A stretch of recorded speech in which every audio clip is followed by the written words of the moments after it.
Hi, this is Kaery with Kaery Concealed in the Active Self-Protection Extra channel. Today, we're going to talk about speed and accuracy standards. Download the ASP Unlimited app for all the content you love from Active Self-Protection and more with no interference from YouTube. No ads, no age gates, exclusive videos, seminars, classes, and more on iOS, Android, Apple TV, Roku, Amazon Fire, and Android TV. Hit the link in the description or download ASP Unlimited from your app store today. Welcome back. Today, we're going to talk about speed and accuracy standards. Why are we going to talk about those? One of the things that I have become aware of, or I'm sure it's been there for a long time, I just didn't hone in on it until recently, is the number of learners I have that, and even family members, that want to go to the range and practice, or they want to go shoot and have a good, which is awesome, nothing wrong with that at all. But I'll ask them, what are they working on when they go, or what are they looking forward to working on? And often there isn't necessarily an answer that they have. Or they'll say, well, I want to get faster, or I want to get more accurate. And then I might ask, not trying to be a jerk or anything, but do you have a plan for that? Or is there a plan you're working on? Because if they have one, I'd love to know what it is, because I'd probably like to do it too. But I find that often people want to get faster and they want to get more accurate, and yet there isn't necessarily a baseline and a speed standard or an accuracy standard that they know where they are on any given day. So I want my students to know what is them. What are they capable of doing in the here and now? And then if they want to push that a little bit, I think that's great to push that during practice. But I encourage my students to set that standard first. And then when they go to the range for that practice session, make sure they're able to meet those standards at the beginning of the practice session. And then if they want to work on some drills to maybe press that a little bit, the talent code talks about training in our sweet spot, just at the very edge of our ability, so that we're actually making some mistakes and struggling a little bit, which is what helps us learn. That's what leads to learning and retention, is the struggle. So if we don't have standards to start with, though, how do we know if we're getting better? I just read an article by Larry Mudgett the other day, who's was a longtime LAPD, still alive, longtime LAPD trainer. And I'll talk more about him in another video. But he was talking about that many of his officers on LAPD were struggling with accuracy was because of too much live fire practice without a goal or a purpose or an intent. Just slinging lead down range wasn't helping them grow and improve. As a matter of fact, it was a hindrance to them. And so setting speed and accuracy standards is something I like to do with my students. An example would be, what would be accuracy standards for draw to first hit? Well, we can look to ASP for that. Mr. Neil, and Miss Steph have found by watching the 80,000 plus gunfights they've seen that if someone is able to get a draw to first hit in 2 seconds, that is the CCW standard. So when we teach secret to sub-second draw curriculum, our goal is to get everyone in the class before the end of that class down to 2 seconds. Draw to first hit in an anatomically relevant area, not just anywhere on the target, but an anatomically relevant area, which to me, I prefer where the aortic arch is that area. And 1.5 seconds is the professional standard. So draw to first hit in 1.5 seconds, and then 1 second is the expert standard. So we teach many of our classes. We have students that come in with longer draw times, 4, 5, 6 second draw to first hit times. And by the end of class, in just 3.5 to 4 hours, they're able to get down to that 1.5 second professional standard without a lot of effort, to be quite honest. So it's not hard. So that, I think, is a great speed standard. Let's talk about an accuracy standard. I feel like I'm making this up a little bit, because I kind of am. I don't know that I've heard anybody say this should be our accuracy standard. But for my students and for myself, I want my accuracy standard to be on any given day cold. I hold myself to a standard. I want to be able to get 10 out of 10 hits on a B8 in the black at 25 yards. And that's something that I've had to work up to and work toward, to have the consistency to be able to do that. For my learners, my goal for them is for them to be able to hit 8 out of 10 shots on a B8 at 25 yards. Why 8 out of 10? Well, I took a class with Chuck Pressburg earlier this year. Man, I'm having trouble talking today. With Chuck Pressburg earlier this year. And I'll talk about that in an upcoming video, some of my biggest takeaways from that class. But Mr. Chuck talked, and if you haven't taken that class, I'm strongly encouraging you to find where that is and go take it, because you won't regret it. At least I can't imagine you would. I plan on taking it again in 2026, and I rarely repeat classes. Not because they're not good, they're great.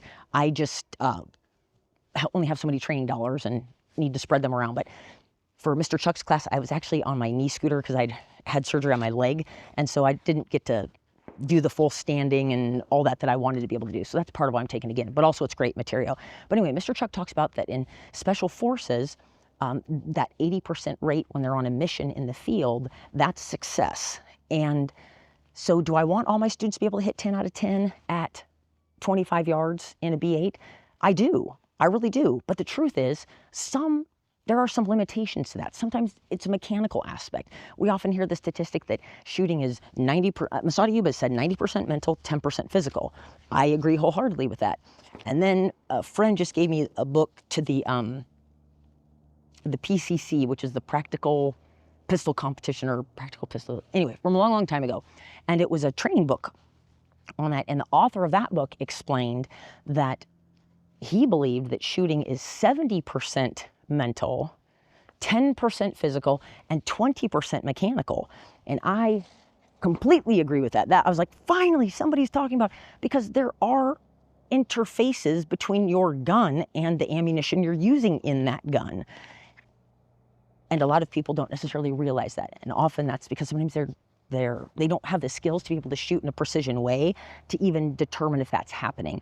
And so that's why I like teaching the sniper pistol curriculum, to help people be able to get excellent hits on target when they want to, even in a crisis moment or when they're under a cognitive load. So that's where the 80% accuracy standard comes from. So I had private lessons recently with two folks at the national conference, the ASP National Conference.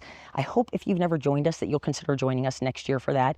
It is just a phenomenal time, and you meet the neatest people there.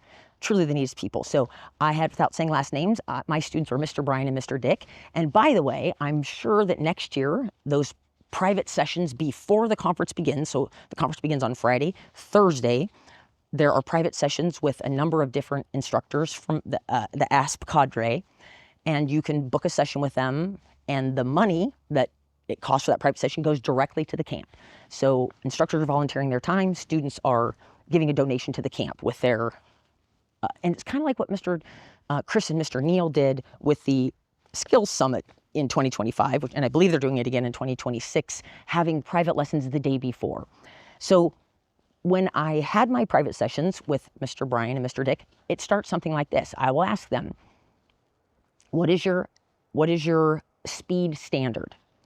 And sometimes they'll have an answer, and sometimes they won't. And so one of these gentlemen did, and one of them didn't. That's fine. So I explained the ASP standard of the draw to first hit in 2 seconds for the CCW, 1.5 for the professional, and 1.0 for the expert. And I ask them how long they've been shooting. Been shooting for a long time. What do you know your draw to first hit time? And they'll sometimes they do. And these two gentlemen, they did know, and they were around between 1.4 and 1.8.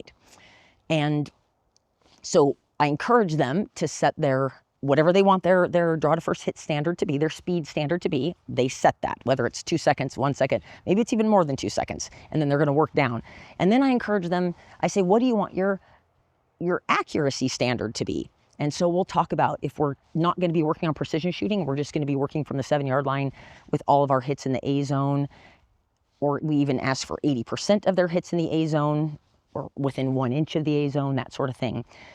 And I've found over the past year or two, since I've been having my students set their standards for that practice session before we begin, they set their standards for their practice session when they go to the range before they leave their house, so they know what they're going to work on.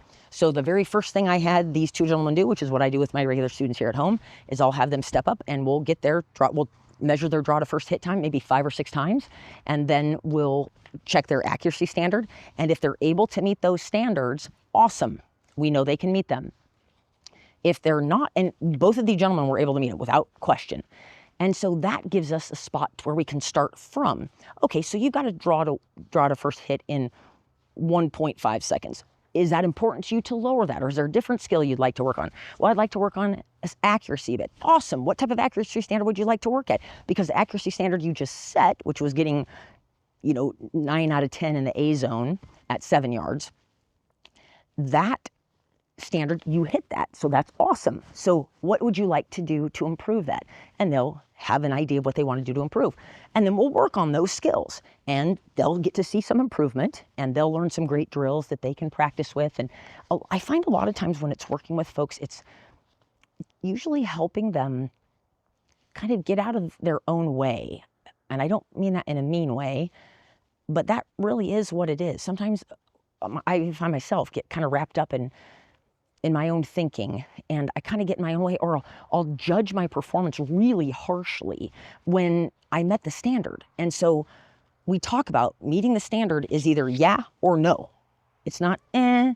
So I would ask them, hey, Mr. Brian, did you meet the standard? And he might, I don't remember if he did or not, but he might have said, well, but I'll say, wait a minute. What was our standard? Have them repeat it, and they'll say yes or no, and just help us get into the yes or no game. Because I think it's Steve Anderson who talks about judging shooting, his shooting performance is great, okay, needs work.